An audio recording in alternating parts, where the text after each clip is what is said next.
నెలలో ప్రతి ఒక్క రోజు ఏదో ఒక చోట పంటలపై తమ దాడుల వేటను గజరాదుల గుంపు కొనసాగిస్తూనే ఉంది.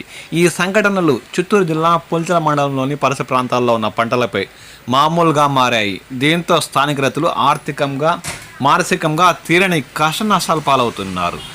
ప్రతి ఒక్క రోజు మండల పరిధిలోని ఏదో ఒక చోట సంచరిస్తూ ఏనుగులు తమ దాడుల వేటను కొనసాగిస్తుండటంతో స్థానికులు తీవ్రంగా వాపోతున్నారు.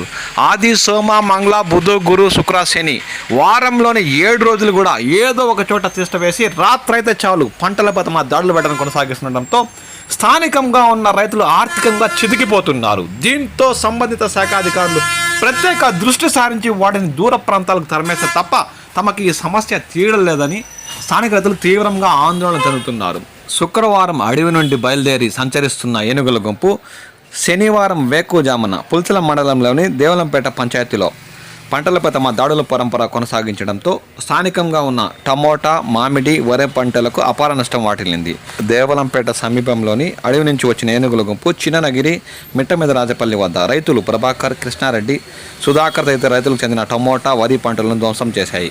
అనంతరమే తిరిగి అడవుల్లోకి చేరుకున్నట్లు స్థానికులు పేర్కొంటున్నారు. దీంతో రైతులకు తీవ్రంగా కష్ట నష్టాలు ఎదురవుతున్నాయి.